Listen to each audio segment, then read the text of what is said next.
한우 사용관리 중에서 특히 거새우 육성기 관리에 대해서 중점적으로 좀 알아보도록 하겠습니다. 먼저 들어가기 전에 다행히 소금이 이제 소 가격이 좀 뭐 상승해서 분위기는 좀 좋아지고 있는데요. 한편으로 걱정도 됩니다. 좀 더 긴장을 하고 수익성을 창출할 수 있는 잘 짜내서 농장 경영을 하면서 해야 되는데 좀 방심하지 않을까 하는 측면이 좀 걱정은 되지만 아무튼 가격이 올라가고 있어서 굉장히 다행이고요. 재밌는 거는 지금 이제 1, 2 플러스 등급이 40.9% 정도. 요거는 이제 11월 21일까지 1월 1일부터 누적 적이기 때문에 굉장히 이제 높아졌다는 거고, 평균 경락 가격도 19,000원이 넘었습니다. 그래서 굉장히 다행이고, 이 얘기는 전반전에 18,000원 선상에서 놀았기 때문에 지금 한 2만 원이 좀 넘는 그런 가격에 최근에 이제 10월 달부터 좀 올라왔기 때문에 이 정도로 왔다고 지금 생각을 하고 있고요. A등급, B등급, C등급 같은 경우는 A가 육량 등급 중에서도 36%, 그 다음에 B가 48.5, 그 다음에 C등급이 15.4. 이게 당초 이제 19년도 12월부로, 그러니까 20년도라고 보면 되겠죠. 그때부터 18년도에 보면 잠깐 보면은 35.2 정도, 요 정도 나오는 그 C등급이 굉장히 출연율이 많아가지고 걱정들 했고, C등급 출연되면 뭐 적어도 50에서 60만 원 정도 손실을 보니까 이런 부분에 대해서 이제 농장 현장에서는 상당히 불만이 많았고, 제도에 대한 그런 개선 요구도 많아가지고 뭐 20년부터 적용됐다고 보면 되겠죠. 그래서 과거에는 기본적으로 이 틀이 A가 30%, B가 40%, C가 30% 정도, 그 정도 나오게끔 설계가 됐다고 보면 되는데, 지금은 25%, A가 25%, 50%, 25%, 그 정도 선상에 했어요. 그렇다면 지금 15.4 나온다는 얘기는 25% 정도가 전체적인 예측치가 되는 그런 식으로 설계를 했는데 덜 나온다는 얘기는 C등급에 대한 두려움, 이런 것들이 좀 많지 않았나. 그래서 뒤에도 잠깐 나올런지는 모르겠지만, 좀 아쉬운 거는 C등급이 무서워서 더 키울 수 있는 걸 못 키운다는 그런 현상이 벌어진다면 너무 아쉽다는 생각이 좀 들긴 합니다만, 전반적으로는 굉장히 그 사양관리 수준이 높아졌다고 이렇게 얘기할 수 있어요. 또 하나 보면은 우리가 1, 2, 3등급에서 1등급 이상 고급류가 있는데, 사실은 1, 2, 3등급이 별로 없어요. 특히 2등급, 3등급 나오는 거는 10%도 안 되기 때문에, 이제는 뭐 3등급이 나왔다 그러면은, 야, 저 1%, 저 성적을 내기 위해서 어떤 노하우, 어떤 기술이 들어가 있을까 하는 생각을 역으로도 좀 해보고요. 뭐 좀 있으면은 두 마리 중에 한 마리가 1, 2 플러스가 된다는 그런 시대가 바로 오지 않을까, 내년 정도에는 오지 않을까, 그렇게 예측을 합니다. 이제 각각의 등급별로, 육질 등급별로 가격을 좀 잠깐 살펴보면은, 우리가 1, 2 플러스 정도, 1, 2 플러스만 가면은 지금 현재 21,000원, 이것도 이제 누계 평균입니다. 11월 21일까지 21,637원. 근데 이때도 예를 들어서 미세마블 또는 뭐 지방교장 해가지고 뭐 떡지방이라든가 마블링이 제대로 이쁘지 않았을 때 페널티를 먹는 그런 부분들이 있었지만, 생산자 쪽에서 이제 반대가 심해서 적용은 못했죠. 못했는데 그때 약속된 게 뭐냐면은, 그렇다면 2 플러스 중에서도 7, 8, 9 이렇게 나눠서 표기는 할 수 있게 하자 해가지고 그렇게 표기가 됐습니다. 그러다 보니까 자연스럽게 이 가격들 간의 차이가 발생했다는 거예요. 그러니까 어떻게 보면 자연스럽게 미세마블주의가 적용됐다고도 볼 수 있는 거예요.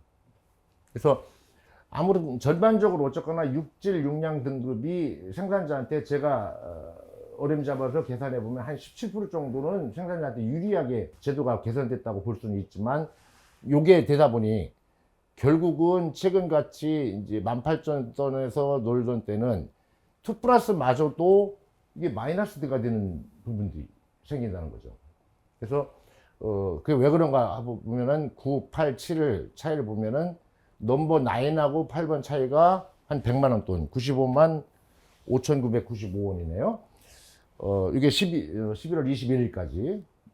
그 다음에 9번에서 7번 차이가 140만 원 정도 차이가 난다는 거예요. 그러니까 결국은 2 플러스를 맞는다 해도 2 플러스 9을 맞아야만 제대로 짭짤하게 수익성을 살릴 수 있다는 그런 얘기가 된다는 거예요.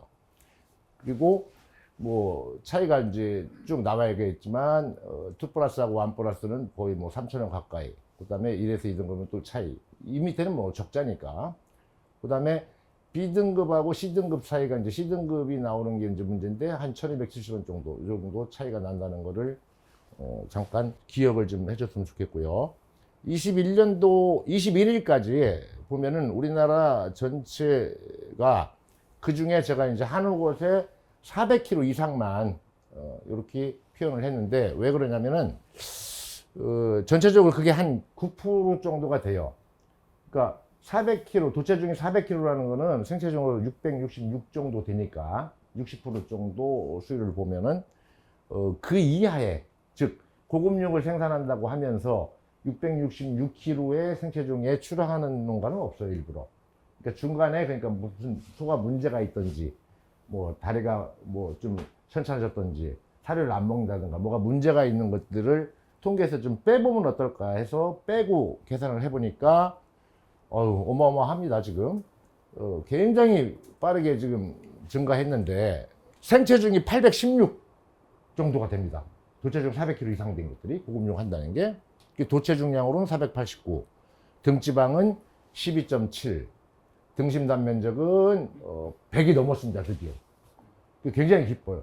사실 등지방 100만 넘으면 C등급 안 나온다는 얘기를 많이 하고 있는데 거의 나올 확률은 없죠. 그래서 이 정도 왔다는 얘기는 뭐 굉장히 지금 C등급에 대한 우려 또는 결국 C등급, 육량 등급 중에 C등급을 방지하기 위해서는 등지방 두께가 마이너스 효과니까 줄여야 되겠고 도체중도 줄여야 되고 등단은 키워야 되는데 도체중은 C등급만 안 나오면 그게 돈인데 일부러 줄인다는 거는 좀 웃기잖아요. 그래서 그거는 내버려 둔다고 하면 등지방 두께를 줄이든지 등심단 면적을 키워주는 거예요. 근데 등지방 두께를 줄인다는 것 자체는 사실 우리가 육량 등급이 기준치가 16mm 정도예요. 그 정도에서 C등급이 안 나오게 해야 되는 건데 지금 보시다시피 12.7밖에 안 돼요.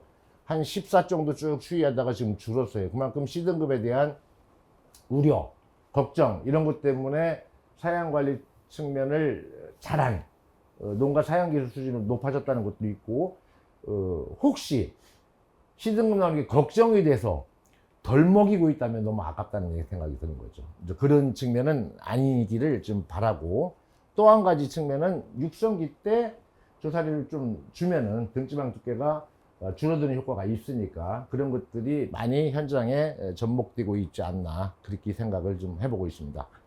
다행인 거는 경락 단가가 22년도에 이제 최고 21년도가 최고였었죠. 거의 23,000원 가까이 있다가 21,000원, 그 다음에 18,700원, 작년에가 최악 18,000원 정도밖에 안 되던 게 지금 이제 19,530원. 조만간에 올해 안에 2만 원이 회복될지 참 2만 원 정도만 되면 저는 저 개인적으로는 그런 생각을 해요. 도체 경락 가격이 평균 2만 원만 되면 한우 농가는 굉장히 좋은 경영 환경이 될 수 있다 그렇게 생각을 합니다. 요거를 이제 그 축중별 즉 이제 한우도 암수냐 수수냐 거세냐 400kg 이상이냐 아까 말씀드렸던 그런 거가 있지만 한우 전체 거세만 본다고 해도 801kg입니다. 대한민국 평균이 30kg 좀 넘지만 30개월 기준이라고 보면 지금 800담화가 다 넘어갔다. 그리고 478kg, 등지방이 12.3 정도. 마찬가지로 거세 전체를 아까 9% 빼지 않더라도 400kg 이상 도체중이 되는 거 빼지 않고 다 포함한다 해도 등심 단면적이 100이 넘었다는 게 저는 개인적으로 너무 가장 기쁜 측면이 아닌가 그렇게 생각을 좀 하고 있습니다. 30개월 기준으로 보면 사립고 가격이 최대 한 달 매기는 가격이 비육으로 뭐 18만 원에서 24, 5만 원까지 들어가기도 하는데 조금 뭐 살가격이 내리기 전이지만 22만 원 정도 든다고 보는 거죠. 그렇게 되면은 한 달 덜 키우면 22만 원, 두 달 덜 키우면 44만 원의 사료비가 덜 들어가는 셈이 되는 거죠. 제가 나중에 얘기했지만 저는 28개월을 가장 선호하고 있는데 두 달을 덜 키워서 30개월에 나올 수 있는 거는 28개월에 만드는 게 좋다 이거죠. 그러니까 체중이 덜 나가는 걸 28개월 빼라는 얘기가 아니라 그렇게 목표를 가지고 가는 게 훨씬 더 좋지 않을까 그리고 만약에 28개월 되는데도 아직도 사료를 잘 먹고 있어. 예를 들어서 배합사료 기준에서 10kg 먹고 있다든가 TMR 기준 15kg 아직도 빵빵 먹고 있다. 그러면 그런 것만 끌고 갈 수 있는 거죠. 혹시 알아요? 우리 집에 1톤짜리 소가 나올 수도 있으니까. 뭐 그런 경우는 있는데 무조건 오래 키우면 등급이 나온다 하는 것들은 좀 저는 굉장히 좀 부정적으로 좀 생각을 하고 있어요. 그렇게 주장하는 분들이 많이 있는데 일본 같은 경우는 사실은 육량 육질 등급 같은 것들을 24개월에 모든 게 다 결정된다고 얘기하거든요. 그래서 공진이라든가 이런 것 같은 거 보면 24개월 출하를 해서 뭐 도체중에 500kg, 550kg까지 나오니까 우리 한우가 어떻게 보면은 한우에서 원조라고 본다면 충분히 그 정도 성장 속도라든가 발육이나 이런 것들이 충분히 있지 않을까. 그렇기 때문에 어떻게 하면은 한 달이라도 두 달이라도 땡겨 가지고 출하할 수 있는 목표를 달성할 수 있는 이런 쪽에 큰 목표를 세우는 게 더 좋지 않을까 그런 생각을 합니다. 그러면 왜 한 달을 더 키우고 두 달을 더 키우려고 자꾸 하느냐? 그 얘기는 이거죠. 육량 육질 등급이 올라가면은 보시다시피 100만 원 정도, 102만 2천 원 정도 올라가죠, 등급업이. 그 정도 올라가는 걸 기대를 하는 거예요. 그 다음에, 근데 이 기대는 제가 뭐 예전에 이제 한우조합에서도 한 5만 두 같은 그 데이터를 분석해보고, 거창에서 나오는 것들을 좀 보면은 한 달 더 키워가지고 한 등급이 올라갈 수 있는 확률이 굉장히 적다는 거예요. 5달 정도 키워야 더 올라간다고 보는 게 훨씬 타당한데, 보수적으로 좀 좋게 평가해서 예를 들어서 상중하 1등급이 있는 5, 4 이 정도 있는 것들이 예를 들어서 4.0이나 이런 것 같은 경우는 최소한 3개월을 더 키워야만이 한 등급이 올라갈 가능성이 보인다는 거고, 중간 정도 있으면 예를 들어서 4.5라고 하면은 2달 정도, 만약에 뭐 4.99, 뭐 5.99 뭐 이 정도 해가지고 좀 그 정도 되는 거라고 하면은 한 달 정도. 그럼 평균적으로 보면은 3마리를 한 달 더 키우면 3분의 1 정도의 확률이 생기는 셈이 되는 거죠. 그렇게 좋게 평가를 한다고 해도 3마리를 키우는 셈이 되니까 사료값은 22만 원씩 66만 원이 드는 거예요.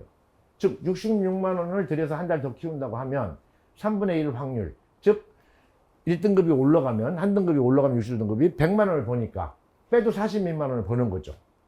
그러니까 그거를 기대하고 더 키우려고 하는 게 아니냐. 그리고 그렇게 유도하는 사람들도 있죠. 조건을 저는 그래서 이렇게 생각을 합니다. 만약에 더 키우고 싶다면 정말로 육성기 때 또는 비육 전기 때 등심 단면적의 근내지방 전구세포를 심어줄 때, 씨앗을 뿌릴 때 충분하게 해줬어야만이 오래 키워야 마블링이 늘어날 가능성이 있다는 거죠. 그런 조치를 안 해놓고 나서 육성기 조사료를 많이 한다든가 비육 전기 때의 그런 기술적인 측면을 적용하지 않고 그냥 막연하게 시간만 계속 간다고 해갖고 육량 육질 등급이 좋아진다? 그렇게는 저는 뭐 개인적으로 동의하기 좀 어렵고요. 그래서 좀 현명하게 할 필요가 있다. 즉 내가 한 마리 출하해서 1,000만 원짜리 아니면 1,200만 원짜리 그 소를 받는 게 아니라 들어가는 비용까지 해서 실제로 내가 받는 순수익이 어떤 게 더 나은 건지 하는 것들을 좀 목표를 정해놓고 하는 게 좋지 않겠냐.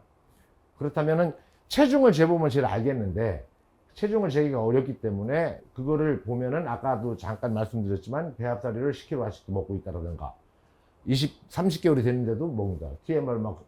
TMR을 급여하는 경우는 뭐 15kg를 먹는다든가 그 이상을 먹어준다고 하면은 아직도 더 클 수 있다는 얘기가 되거든요. 즉 다른 말로 표현하면 여기 나와 있지만 일당 증체량이 500g 이상 한 달에. 즉 제가 사료회사에 현역으로 있을 때 해보니까 무지하게 잘 해가지고 잘 먹게 한다고 해도 27개월에 800g 키우기가 만만치 않아요. 28개월령에 700g, 29개월에 600g, 30개월에 500g 키우기가 쉽지 않아요. 즉 최소한 한 달에 아니면 일당 증체량이 500g을 커야 된다 하는 전제 조건을 가지고 장기 비육을 해야만 본전이 나온다 이 얘기. 즉 500g을 키운다는 얘기는 한 달이면은 5, 3, 15니까 15kg가 되는 거죠. 생체중으로. 그 도체중 60% 하면은 9kg가 돼요. 그 9kg 2만 원씩 받는다 18만 원입니다. 사료값 22만 원 들여갖고 18만 원 벌려고 하는 거예요. 물론 그 중에 기대하는 게 육질 등급에 하나 올라가면 100만 원 벌으니까. 그렇지만 확률 3분의 1이니까 사료값도 들어간다는 거죠. 그래서 간단하게 정리를 해보면 만약에 이 와중에 C등급이 출현하게 되면 현 시점 기준으로 21년도 가격을 해보면 62만 1,000원이 손해예요. 그럼 요거를 수지타산을 이제 여기다 딱 집어넣으면 22,000원, 18만 2천원, 일당 정산이 500g 된다고 하면은 18만 2천원을 더 벌으니까 그만 큰 것도. 그 다음에 사료값 66만원 빼고, 그 다음에 시등급이 나왔다가 62만 1,000원을 빼면 마이너스 7만 7천원. 즉, 한 달 더 키우고 마이너스 7만 7천원이 되는 거예요. 똥 더 치우고, 기회비용 상실하면서 한 달을 막연하게 끌고 가는 거는 좀 고려해 볼 필요가 있지 않나. 그런 생각을 좀 해보고요. 뭐 한 가지 방법 중에는 뭐 초음파를 측정해서 얘는 한 달만 더 가면 반드시 한 등급이 올라갈 거야. 그런 확신이 드는 것들은 가져갈 필요가 있는데 그것도 사료를 먹어줬을 때다. 예를 들어서 8.5kg 이하 배합다리 기준에서 8kg 이제 끄적끄적 하고 있으면은 자기 몸뚱이 유지하는 데 다 들어가지 결국 마블링에 들어갈 수 있는 거는 거의 없다. 제가 생각할 때 간단하게 생각하면 이게 등심을 안고 있는 팔이 근간이라고 생각하면 내 덩어리가 등지방입니다. 남는 7kg, 8kg를 유지하는 데 써버리고 나머지는 우선순위가 등지방으로 간다 생각을 해보세요. 그러면 9kg 먹으면 등지방만 찍는 거죠. 8kg만 먹으면 7kg 유지하게도 등지방. 그 다음에 근간이 1kg 먹는다고 하면 마블링에 들어갈 게 없다는 거죠. 10kg는 돼야 1kg, 1kg, 1kg 나눠서 갈 수 있다. 예를 들어서 소한테 계속 부탁을 해가지고 야 3분의 1씩 3분의 1씩만 들어가죠. 그래도 2 플러스 9 나올 수 있어요. 근데 그게 아니에요. 우선순위가 등지방, 근간 쪽이 먼저 있다고 생각하면 굉장히 비참한 얘기가 되는 거죠.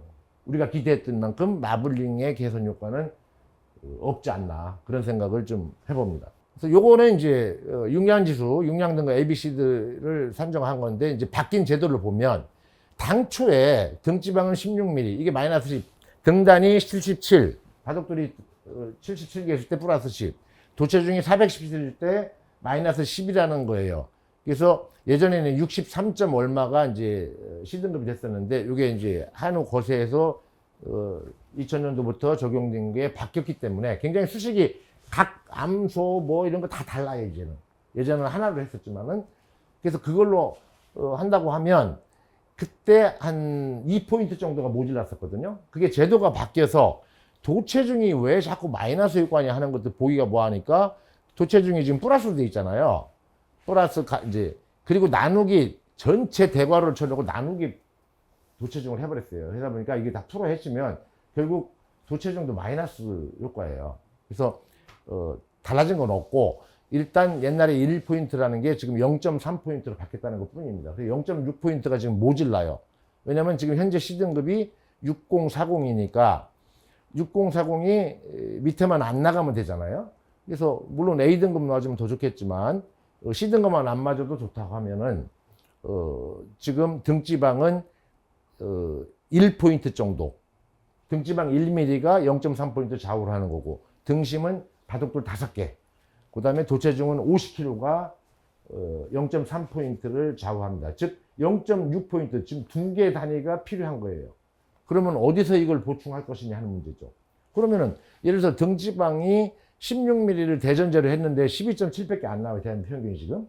그러면 여기서 벌써 C등급이 안 나오게끔 좀 돼 있다는 얘기예요. 근데 등지방을 좀 더 키워가지고 도체중을 더 키운다고 하면은 얼마나 좋겠어요.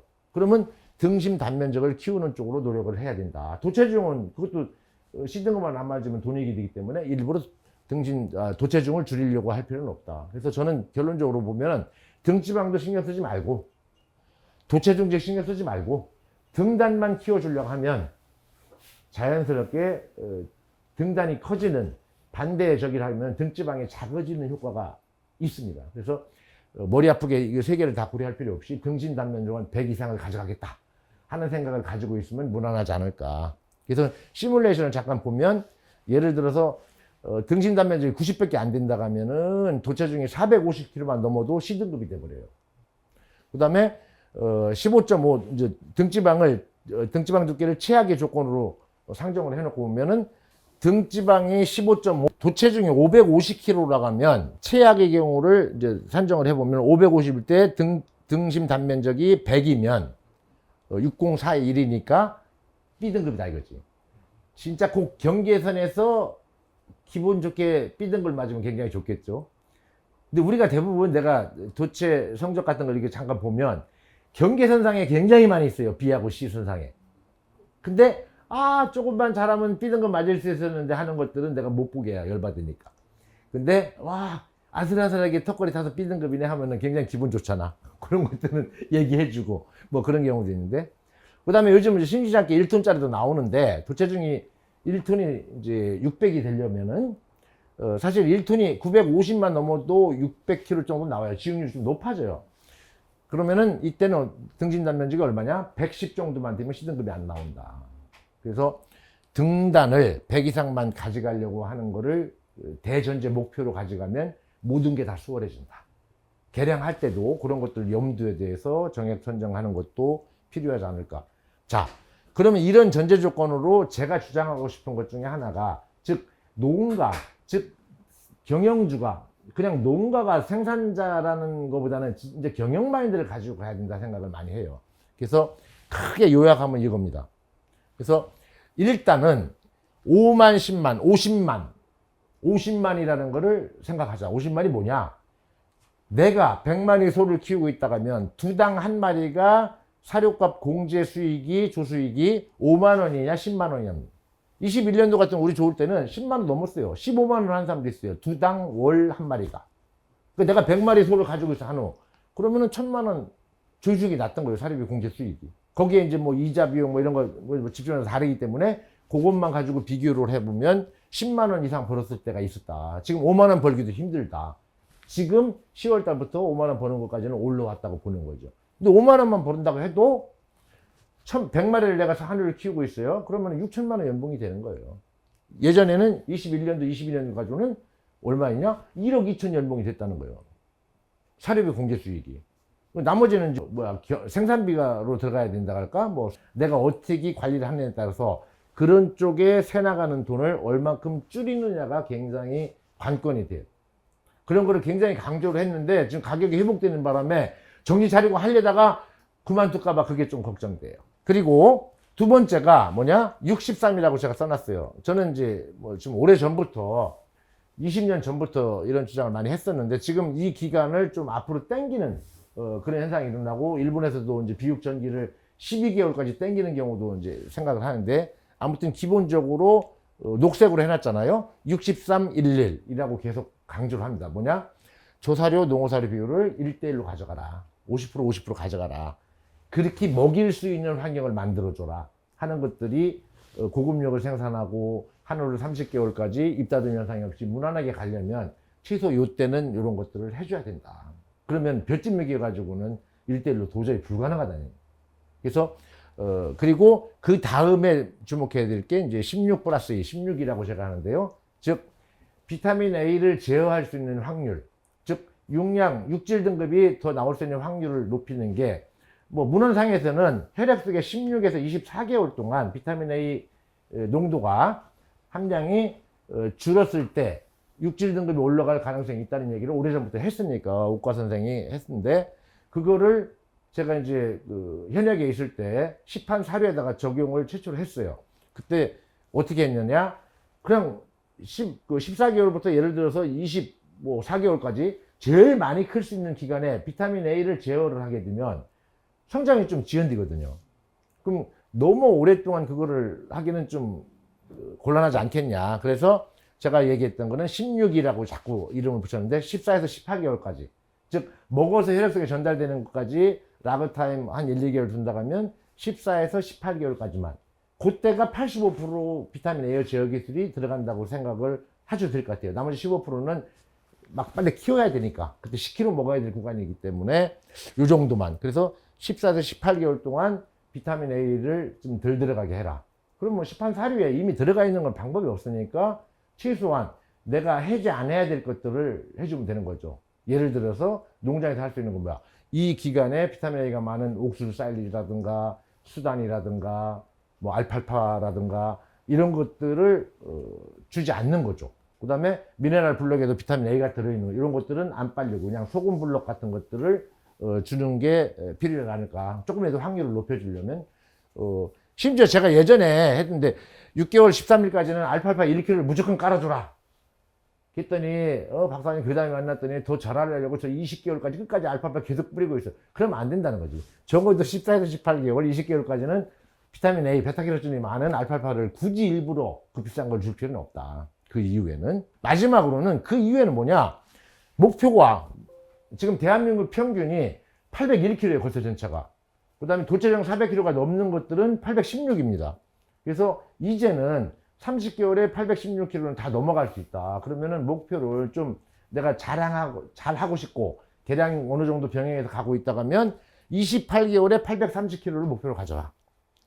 또는 적어도 30개월에 850을 가져라. 31개월 860 이상을 가져야만이 된다. 그래야 처음부터 그런 걸 준비를 해야 되는 그런 목표를 분명히 설정을 하고 들어가야 된다. 그냥 막연히 오래 키운다는 생각은 접었으면 좋겠다 하는 생각입니다. 그래서 요거는 이제 은사님이 얘기했던 건데 좋은 얘기죠. 한마디로 표현하면 이거요. 아무리 산용 능력이 높은 가축이라도 영양이 충치 않은 그 능력을 발휘했다. 즉 950, 뭐 1203, 1416 피가 들어갔다고 해서 여기다가 잠재 능력은 있는 거죠. 그러니까 대충 키워도 좀 나와야 되는 능력이 좋으니까 나오지만 100% 발휘를 못하는 거죠. 여기에 걸맞는 영양이 들어가야 된다. 즉 사료가 들어가야 된다는 얘기죠. 그 다음에 또 반대로 아무리 좋은 영양 조건이 좋더라도 즉 사료가 아무리 좋아도 양호히 만든 뭐 아무리 좋은 사료라고 한들 싸가지가 없으면 없다. 유전적으로 싸가지가 없으면 근본적으로 안 된다는 거죠. 그래서 요 두 개를 맞춰서 가야 되는 걸 간단하게 그냥 표현을 하면은 이렇게 표현을 할 수 있고요. 첫 번째 우리가 사료 각 단계별로 어떻게 했느냐 뭐 하는데 모든 구간에서 마찬가지예요. 물입니다. 물. 그냥 흔히 있는 것 같으니까 물에 대해서 중요한 걸 모르는데 하여간 물 관리가 되지 않으면 다 의미가 없다. 물 잘 먹게 해야 된다는 얘기죠. 그래서 굉장히 강조를 하는데 처음에는 물은 기본이죠 하고 넘어가는데 제가 일부러 이걸 빼놓은 게 지금 그 각인을 시키게 된 거예요. 대부분 그래요. 말만 농장 가보면은 뭐 내일부터 할 거다. 장소가 협소하다. 바깥일로 바꿔서 뭐 사료탄만 한다. 뭐 이런 경우가 허다하다는 얘기죠. 그래서 지금은 예전 같지 않아가지고 가온 수주라든가 이렇게 해가지고 물의 중요성을 많이 해가지고 굉장히 깨끗하게 관리하는 농장들이 많습니다. 참 다행이고요. 근데 알고 있어도 실천하는 의미가 없다요.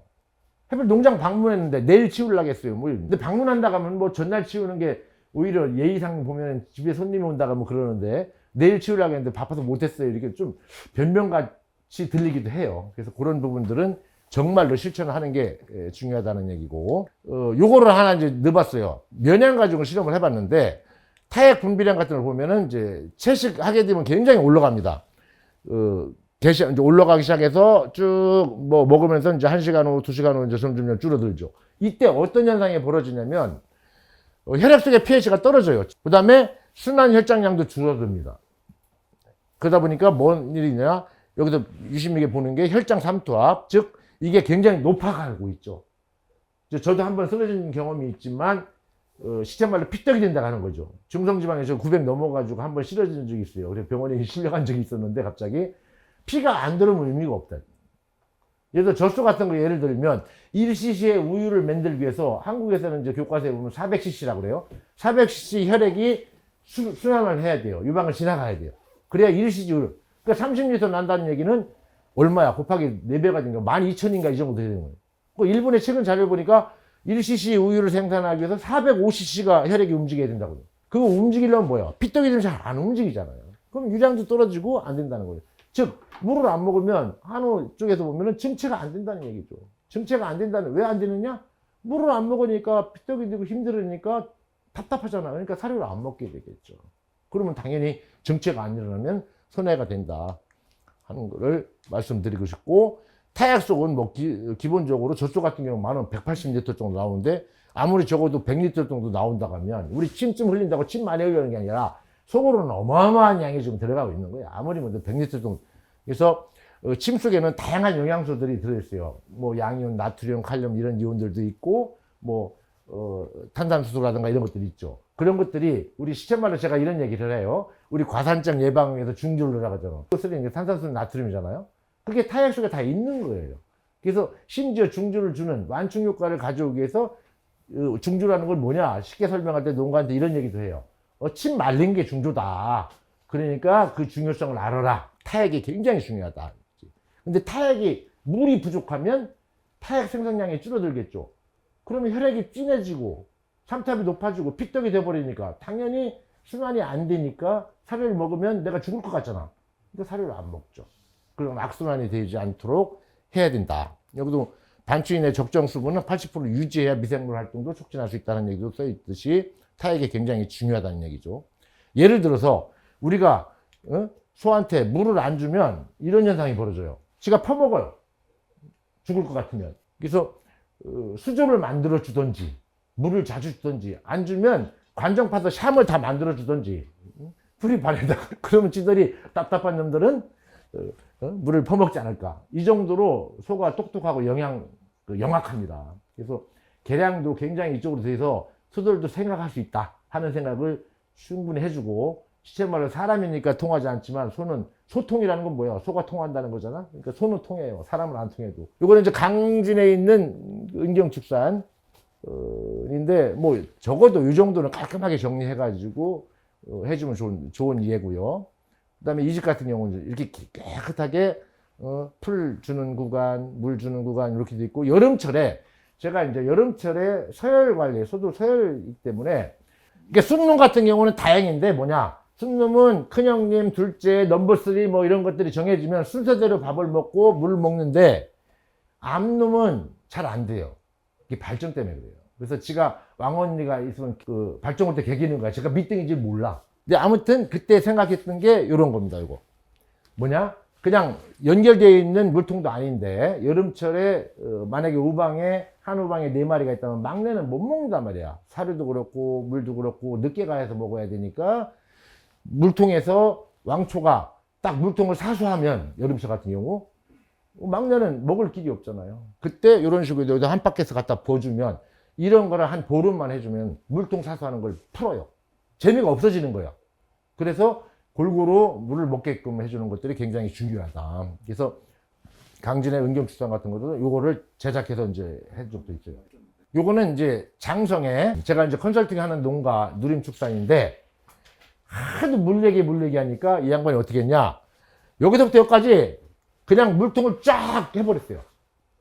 그리고 물을 뚜껑질을 이쪽에서 틀어주니까 그 물 넘어오는데 물 걱정은 하나도 없는 거지. 그래서 야 이렇게 하고 나서 저한테 박사님 이제 물 걱정 안 해도 되죠. 이제 수도꼭지 쫙 잠궈놓고 에어건으로 밑에만 쫙 한번 빡 불어주면 끝나는.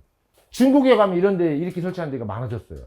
제가 이게 뭐 오래전에 W사라고 되어 있는데 2005년도에 28개월에 750kg 키우자라고 설계했던 그 고급육 그 시판 사료예요. 실체요. 비타민 A까지 뺀 제어했던 사료인데 그때 이런 식으로 설계를 했고, 근데 최근에 이제 20년 후에 보면은 28개월에 830, 제이사 같은 경우 그 정도 되고 30개월 850입니다. 피사 같은 경우는 26개월 820을 하겠다.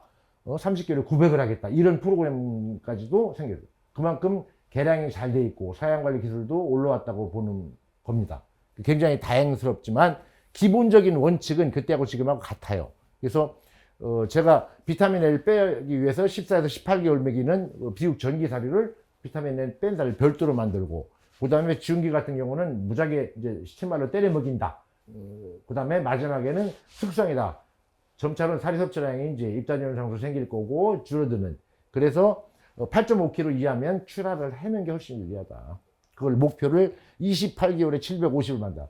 750이라는 게 이제 450 도처전이거든. 지금 이제는 뭐 28개월에 최소한 300kg, 아니 800kg 정도. 그 다음에 28개월에 830 정도, 뭐 사료회사가 이런 것들을 내놓고 있기 때문에 충분히 이제 가능한 시기가 왔다 이렇게 생각합니다. 여기서 주목할 거는 육성기 때 뭐가 써 있냐? 같아요. 단백질 중점 공급이고 양질 조사료를 급여해야 된다. 즉 저는 이렇게 생각을 합니다. 6개월부터 9개월까지는 중등, 9개월부터 13개월까지 고등이라고 그래요. 아무거나 먹어도 다 소화시켜요. 그래서 이때 최대한 우리 백골에 키운다고도 많이 하잖아요. 그래서 조사를 줘야 된다고 하는데 볏짚 줘가지고 백골에 커지나 천만의 말씀 안 해요. 먹는 양이 제한되는데 이게 클 수가 없잖아요. 지금도 조금 시정을 해야 될 게 뭐냐면 사료사도 마찬가지고 마른 볏짚 기준으로 뭐 이런 얘기를 해요. 그 다음에 양질 조사를 이렇게 얘기를 하는데 요거를 좀 구체적으로 좀 해줬을 필요가 있을 것 같고, 지금은 수분이 볏짚이 뭐 30에서 35%, 40% 정도 사이에 돼요. 평균 35% 정도 되는 것 같은데, 그러면 그때 4, 5kg라는 거는 지금은 7kg, 8kg, 9kg를 줘야 된다는 얘기가 되는데 똑같이 4, 5kg 주니까 당연히 뭐 번식 농가라든가 비육 농가 어떤 데 가보면 전부 다 막 혓바닥 내두르고 막 난리가 났어요. 혀돌리게 하고. 결국 풀이 부족하다는 얘기예요. 반치가 과산증에 걸렸다는 얘기예요. 속이 쓰리다는 얘기예요. 갤퍼스 달라고 하는 거예요. 그럼 적어도 중주를 주든지 타액이 나올 수 있는, 저자작할 수 있는 조사료량을 좀 더 줘달라는 그 요구거든. 그 시위를 하는 거예요. 그거를 해야만 되는데 하도 안 주면 주인이 와도 그걸 안 해요. 근데 손님이 가. 컨설턴트라든가 누구 손님이 가면 그때 막 전체적으로 다 혀돌리게 되고 있어요. 주인한테 얘기 좀 해달라고.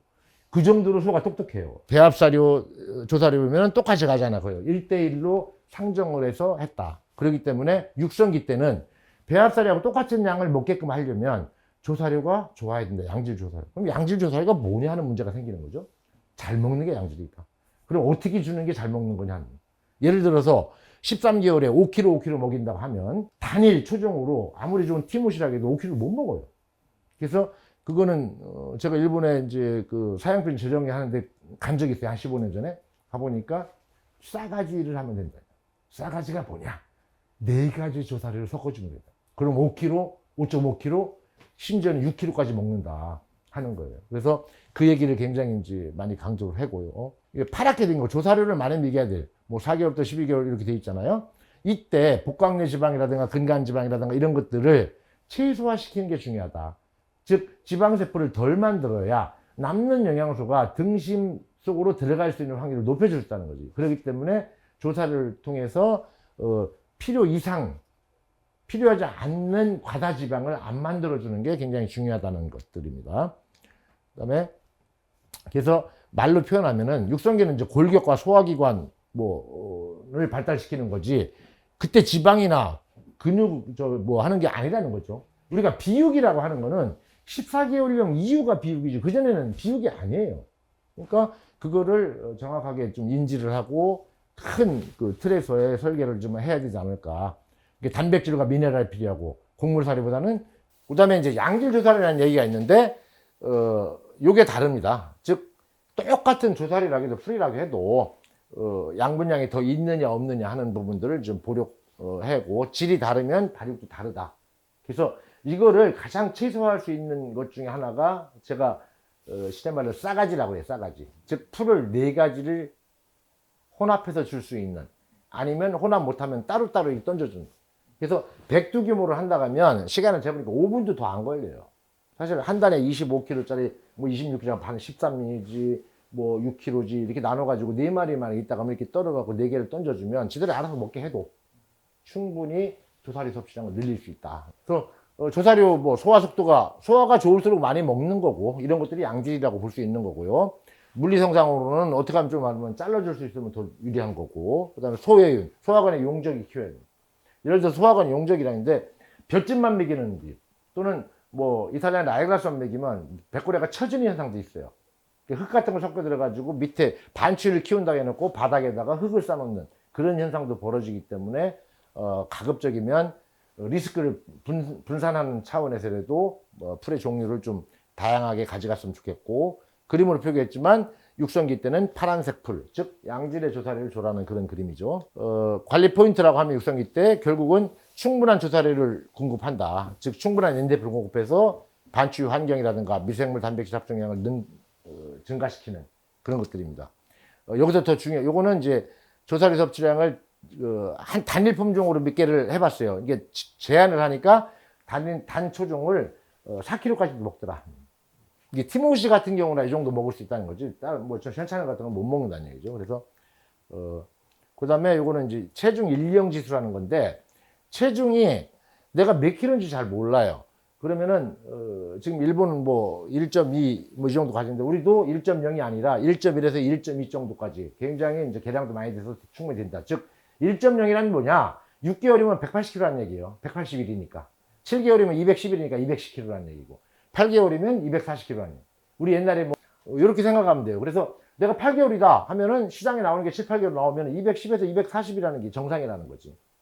그래서 조금 개량이 됐다고 보면 여기 보면은 8개월 적정적 오른쪽 하단에 보면은 적정 체중이 지금 1.1까지 간다 하면 264에서 288, 즉 1.1에서 1.2까지. 조금 선도농장 같은 경우는 240kg인데 241령에 부가세 붙여서 10% 1.1 하면 264가 되는 거고, 무지하게 잘 됐다. 뭐 육중농가 같은 경우는 1.3, 1.4까지 나온 데도 있어요. 굉장히 빨리 키우는데 이게 정상적인 일반 농가가 할 필요는 없고 1.1에서 1.1 정도만 해도 뭐 충분하지 않겠나, 그런 생각을 좀 가져봅니다. 그리고 밑소를 육성기 되는 소를 사온다고 하면 미침이 없는 소 이런 것들을 가져오고, 뭐 엉덩이에 이제 베개 같은 거 미침 또는 앞에 봐서 흉수 늘어져 있는데 이게 V자로 날렵하게 돼. 여기에 벌써 지방이 있다는 얘기는 쓸데없는 지방이 이미 있기 때문에 나중에 등단에다가 등진 단면적에 지방 넣는 게 아니라 엉뚱한 지방만 키워주는 현상이 벌어질 수 있다. 그래서 이런 것들만 참고를 하는 데고, 만약에 제대로 육성기 때 뭐 조사료가 잘 안 주고 했다고 하면 나중에 이제 배합사료를 비육기부터 들어가 많이 먹게 되면 이런 현상들이 벌어질 수밖에 없다. 부전각화증, 뭐 간농양, 그 다음에 제염령 같은 경우, 뻗정다리 같은 거, 이런 것들은 뭐 할 수가 없으니까, 이런 현상들, 유결석. 지금 다행히 제가 5년 동안 유결석 발생 농가를 못 찾았어요, 아직. 유결석이 없어졌어요. 옛날에는 있었는데, 옛날에 통열배 했을 때 질소산 관리, 규산질도 뿌려주고, 고온 같은 데 많이 발생했었거든요. 제기업 검상. 근데 지금은 이제 가온수주 있고, 겨울에 물이 안 열게 해고, 그 다음에 비타민 A를 좀 충분량 넣어주고, 그 다음에 칼슘 유비를 철저히 이제 하기 때문에, 옛날에 막 미강 같은 거 따로 퍼주고 막 그랬어요. 유결석 같은 거. 미강이 이제 이남량이 좀 많으니까, 칼슘보다. 그런 것들이 있었는데, 지금은 거의 사라져서 굉장히 다행이라고 생각을 하고 있습니다. 그 다음에 이게 유결석, 좁쌀 같은 거 보면은 좀 염화물질 같은 거 해가지고 좀 녹여낼 수 있겠지만, 방광이 생기면은 방법이 없어요. 제가 농장 경영할 때 방광결석이 나가지고 째보니까, 아니, 돌이 굉장히 많이 들어가는 것들 봤는데, 이런 것들이 생기면 문제가 되고, 지금은 많이 없어져서 좀 다행이고요. 비유구 같은 경우 이제 사페도스 같은 것들을 안 좋은 거 하면은 송아지 때 폐렴이라든가 소화기 질병 이런 거 한 42%, 나머지는 다 대사성 질병이에요, 비유구 같은 경우는.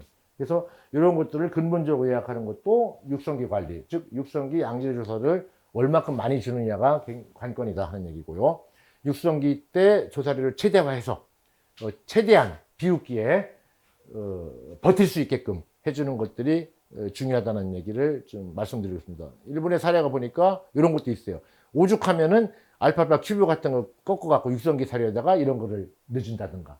그래서 제가 또 흉내를 한번 내본 적도 있고, 그래서 맥스큐라는 제품을 만들어서 이렇게 찢었는데 굉장히 이게 번거로워요, 사실은. 지금도 아직도 시판 중에 있는 걸로 알고 있어요. 즉, 마지막으로 이제 팁 보면은 육성기 때는 양질 조사료를 하여간 최대한 많이 줘라. 저는 1대1, 즉, 50대 50 건물 기준으로 하는 거니까, 예를 들어서 수분이 많이 들어있는 옥수자를 주면서 이게 1대1이라고 주는 양한테 이렇게 해서는 안 되고, 똑같은 품권 상태 기준 또는 건물 기준 상태로 해서 1대1로 가져가는 거를 좀 권장을 한다. 최소한 40%. 즉 40%라 해도 예를 들어서 알파파 펠렛이나 알파파 큐브 또는 비트펄프 이런 것들을 조사료 범주에 넣어놓고 50%를 맞춰주려고 하는 노력을 좀 하면은 무난하지 않을까, 그런 생각이고요. 그래야 침이 많아지고 반추 미생물도 활성화되고 혼합급여를 하면 훨씬 좋다. 예를 들어서 알트블루라든가 이런 제품 시판에 있었던 것도 있어요. 그 다음에 지금도 3종 혼합해서 들어오는 것도 있고 뭐 이렇게 하는데, 제가 이제 가급적이면 4가지, 3가지가 아니라 2가지가 아니라 2가지 한다고 하면 알파파하고 티모시밖에 없어요, 방법이. 근데 4가지를 하면 그 비싼 티모시를 대체할 수가 있으니까 화분가가 3개가 짜고 덤비는 거죠. 알파파는 일단 들어가고. 그래서 25%씩 균형 있게 해주면 가장 이상적이지 않을까. 그래서 싸가지, 조사료는 싸가지를 줘라 하는 얘기. 근데 지금 볏짚 줄 경우는 썰어야 된다니까, 볏짚은 권장 자체를 안 하기 때문에 육성기 때는 이거는 생략을 하겠습니다. 그 다음에 섬유질 발효사라든가 조금 소화가 잘 되게끔 개념에도 좀 들어가 있지만 이런 것들을 좀 활용하는 경우도 있다. 좀 더 많이 먹게끔 하려고 하는 거기 때문에. 그래서 뭐 세법농장 같은 경우 요런 풀을 3종 같은 것들이 섞여 있는 것들을 알파파 들어가 있는 것들을 수입해 가지고 먹이고 있더라고요. 여기에다가 한 가지만 더 해가지고 충분량 주고, 이게 실컷 먹고도 이 정도 남을 정도 이렇게 줘야 육성기 때는 충분량을 먹는다. 얘를 언제든지 먹을 수 있게끔 해주는 게 좋다 얘기고요. 이 집 같은 경우는 이제 화순의 둥이네 농장인데 제가 알파파 집어넣고 3종을 섞었어요. 할 수 있는 거. 페스큐만 먹이고 있었는데 그러니까 파인 패스큐만 먹이고 있어요. 국내산 저기도 막 굉장히 힘들다 해서 그거에다가 몇 개 섞어가지고 했더니 이 집은 물론 또 이제 후대검정 농가니까 개량이 다른 데보다 좀 잘 돼 있지만 1년 사이에 그렇게 하고 나서 뭐 1톤짜리가 5마리. 목표가 뭔지 알아요, 이 집에? 28개월에 1톤짜리가 나왔다는 얘기예요. 저는 28개월 이상 키우지 말라고 하는데, 마지막으로 지금같이 쭉 단편적으로 얘기했던 것들을 종합하면 제가 권장하고 싶은 건 이렇습니다. 그래서 어느 정도 내가 목표를 30개월에 850을 간다고 하면 28개월에 820을 갈 수 있다. 이 정도 되면 선도농가 정도에 들어가니까 이 정도 했을 때 어떻게 해야 되냐. 송아지 때는 가장 중요한 게 뭐 좀 육성기만 하면은 뭐 시간이 좀 없는데 어쨌거나 1개월에 1kg, 2개월에 2kg, 3개월에 3kg, 4개월에 4kg, 5개월에 5kg 정도를 먹여줄 수 있는 송아지는 그 환경을 계속 만들어줘야 된다. 그래서 우리가 일본이 지금 900kg 따마를 낸단 말이에요. 30개월에. 우리가 좀 처진다고 하면은 송아지 때 30kg, 40kg 못 키워요. 좀 아까워요. 그래도 그때 훨씬 더 키워줘야 되고, 그리고 번식 농가에서 5개월 정도 때 거세를 해서 내보내줘야 되는데 그걸 못하고 있으니까 시장에서 7개월, 8개월, 9개월에 가지고 와가지고 거세를 하니까 한 달 동안 30kg, 40kg 클 거를 주저앉혀 버린다고요. 거기서 벌써 50kg, 60kg, 70kg 정도 차이가 나니까 출하할 때 100kg 차이가 나버린다는 거죠. 그게 굉장히 안타까우니까 거세는 지금부터 하고 싶은 거는 번식 농장이 5개월 정도의 거세를 해서 시장에 내보내는 운동, 그런 것들이 점점 돼야 되지 않을까, 그런 얘기를 오래전부터 주장을 하고 있어요. 뭐 오늘 주제 중에 육성기 사용 관리를 얘기했지만 이 부분입니다. 이 부분 가장 했지만 아까 얘기했지만 알팔파, 티모시, 블루그라스, 연맥 건초를 1대 1대 1대 1, 즉 9개월령을 기준으로 하면은 1kg, 1kg, 1kg, 1kg. 그 다음에 배합사료 4kg. 가장 이상적이라는 거죠. 그래서 전체적으로 이걸 다 먹는다. 배합사료건 조사료를 다 먹어준다면 해서 그러면은 조금 더 올려주고 같이 올려주는 건 된다는 거죠. 그러니까 배합사료를 올려주려고만 하는데 그거보다는 요 기간에는 이렇게 해주는 게 좋고, 그러니까 품질이 괜찮은 걸 줘야 조사료를 충분량 먹을 수 있고, 알팔파는 반드시 최소한 1kg는 다 깔아줘야 된다. 이건 기본이라고 생각합니다. 그렇게 해주는 게 가장 바람직하다 하는 말씀을 좀 드리고 싶고요. 비육 전기 같은 경우는 이제 알팔파 같은 경우는 줘서는 안 된다는 얘기를 여기다 해놓은 거고, 그 다음에 18개월, 예전에는 뭐 19개월, 24개월 얘기했지만 지금 뭐 18개월까지도 10kg 땡길 수 있으면 땡기라. 여기 같은 경우는 28개월에 820, 30개월에 850을 키운다는 조건이라면은 18개월에 10kg 먹을 수 있을 정도로 그 정도 해준다. 그 다음에 마지막에 점차 사료가 줄고 8.5kg 이하로 줄면 출하를 해야 된다는 거를 큰 틀에서 얘기를 했습니다. 여기서 이제 그렇게 되면 조사료가가 대략적으로 한 50% 정도, 요거는 반드시 지켜주려고 하고, 그 다음에 단백질 충족률이 100% 정도. 여기는 이제 단백질이 좀 남으면 좀 다행이고요. 뭐 에너지가 뭐 100% 선상. 그 뒤에는 뭐 이런 식으로 에너지가 딸리지 않게끔 해야 되고, 이게 지금 비육 후기가 TDN 76%로 한다고 했는데, 예를 들어서 9kg 이하로 먹게 되면 모질라요. 모질라던다. 그래서 그 부분은 어떻게 할 거냐. 그래, 농가에 따라서는 내가 어떤 사료를 쓰느냐. 여기 기준이 육성사료가 13에 73, 비육전기가 15에 74, 중기가 14에 75, 예를 들어서 후기가 13에 76 정도예요. 그러면 예를 들어서 농축캡사료 같은 경우는 74.5가 에너지가 좀 0.5 올라갔지만 모질라니까 옥수수 후레이크를 1kg 좀 더 보강을 해준다든가. 육성기 때는 16.5예요. 농협 육성 비육이. 그럼 협회라다 이런 것들 대부분 조합사 다 비슷하거든. 그러면 여기다가는 해줄 수 있는 게 뭐야? 알팔파를 1kg가 아니라 1.5kg를 주든지, 아니면 대두박 같은 거를 300g 중에서 단백질을 좀 보충을 해주는 그런 것들을 내가 사용하고 있는 그 사료에 따라 선정을 해서 보강을 해주면은 되지 않을까, 그렇게 좀 생각을 하고 있습니다. 여기서 중요한 거는 단백질을 올리기 위해서 풀에서부터 단백질을 올릴 수 있는 게 더 중요하다는 거예요. 그냥 대두박을 넣고 발효대두박을 넣고 이거보다는 그럼 풀에서 단백질을 높일 수 있는 게 알팔파밖에 없어요. 뭐 토끼풀 같은 거 들에서 뜯어다가 말려가지고 먹이면 되긴 하겠지만 그건 어느 세월에 할 거냐 하는 문제니까, 알팔파도 사실 보면은 뭐 350원에서 550원이니까 정 안 되면은 알팔파 펠렛이나 알팔파 큐브라도 활용하면 조금 저렴하게 할 수 있지 않을까, 그런 생각을 좀 해봅니다. 그림으로 보면 이상적이에요. 점선이 제가 예상했던 대한민국 평균 800kg 정도 나오는 것들이고, 여기는 850, 830을 키운다는 조건에서 보면은 약간 그거보다 조금 더 먹는 것 같이 보이잖아요. 그래서 이 정도로 그림이 이쁘게 가면은 가장 이상적이지 않겠냐. 육성 전기에서는 뭐 농사를 제한급여를 한다든가, 제한급여를 한다는 걸 굉장히 저는 뭐 제한한다는 걸 별로 안 좋아하는데, 어쨌거나 조사료를 최대한 끌어올리기 위해서 이렇게까지도 해야 된다 하는 얘기를 해주고 싶은 얘기고, 비타민 A 제어를 한다든가, 뭐 비타민 C를 일본에서는 지금 비육 전개 비타민 C라든가 이런 것들을 주고, 어떤 분들은 뭐 전 구간에 먹이는 구간도 있어요. 비타민 C는 다 좋으니까 뭐 괴사라든가 뭐 부종, 하자육 같은 거 나오면 좀 손해니까 비타민 C가 효과가 있습니다. 물론 이제 비타민 C를 주려면 코팅된, 그러니까 그냥 녹아버리니까 그런 것들을 활용해야 된다는 측면이 좀 있고요.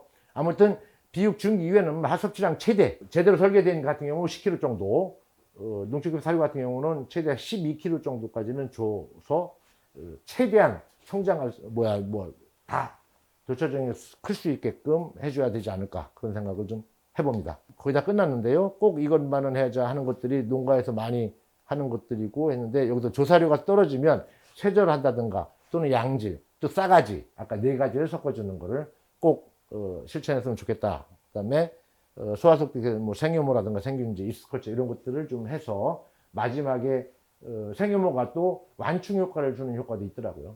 이제 생효모라든가 생균제를 넣는다는 얘기는 거기서 성장 대사산물로 나오는 것들이 비군들이 많이 나요. 지금 비군들이야 뭐 반추농을 다 만들어내지만 우리가 성장시키는 게 너무 빠르기 때문에 자기가 스스로 만드는 거 부족할 수 있으니까 그걸 첨가하면 훨씬 더 효과가 있다. 젖소 같은 경우는 지금 다 써요. 나이라시니 이런 거 다 쓰는데, 비유구도 우리가 굉장히 빠르게 성장을 시키다 보니까 좀 자기 스스로 만들어서 하는 거 카바가 부족한 부분들을 좀 보강해주면 효과도 있다 얘기고요. 그 다음에 질문사항 제가 다니면서 하는 것도 이런 것들이 있는데, 육성기 조사료 섭취 극대화 방안, 그래서 세절을 한다든가 아니면 혼합, 두과 건초 하나, 화분가 3개 정도, 그 다음에 조농비 1대1로, 아니면 발효사료 같은 거 이런 것들을 해가지고 소화가 잘 되는 것들을 최대한 많이 먹일 수 있는 것들이 중요하다 하는 말씀을 드리고, 뭐 그러면 나와 있듯이 양질의 조사료, 깨끗한 바닥 관리, 뭐 정확하게 사료 급여, 잘 모르면 급여 프로그램대로, 사료사 급여 프로그램 아니면은 뭐 조합이라든가 이런 쪽에 급여 프로그램대로 해주는 거를 하고 나서 나름대로 응용을 하는 게 좋다. 우리 뭐 IQ 1등, 뭐 EQ 1등, 거기다 JQ까지 잔대가리 지수가 높아가지고 꼭 청개구리 같이 하는 사람들이 있어요. 그래서 3등급을 일부러 만들어내려고 하는 사람, 1%도 안 나오는 거, 그렇게 일부러 할 필요는 없다 하는 생각을 좀 하고요. 물통 관리가 가장 중요하다는 거, 뭐 이끼 끼고 그러면 안 되고 깨끗하게 좀 했으면 좋겠다. 그리고 기본에 충실해라.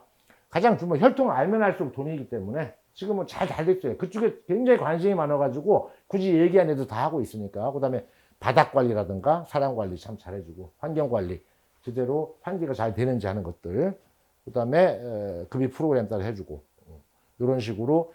마지막으로 중요한데, 경영 마인드를 가지고라. 내가 그냥 소 밥만 해주는 그런 무슨 역할이 아니라, 어떻게 하면 조수익이 높을지, 어떻게 하면 순수익이 나한테 도움이 될지 하는 쪽으로 꼭 생각을 하면서, 순수익 수치 가격을 어떻게 받을 거냐 하는 것들을 꼭 생각하면서 해줄 필요가 있고요. 어쩌다가 예를 들어서 막 30kg 넘어 32kg 너 10kg 먹었다. 그러면 그놈만 하나만 갖다가 막 보약도 먹여주게 하고 1톤짜리 한 번 내면 10년 동안 동네에서 뭐 뻣뻣하게 다닐 수 있잖아요. 나도 1톤 내봤어. 그러면 되니까 모든 소리를 다 그렇게 끌어갈 필요는 없다. 자, 마지막으로 한마디. 막사해 놓고 막 키울래? 우사해 놓고 우하게 키울까? 하는 경영 마인드를 좀 가졌으면 좋겠다 하는 말씀을 드리면서 마치겠습니다. 고맙습니다.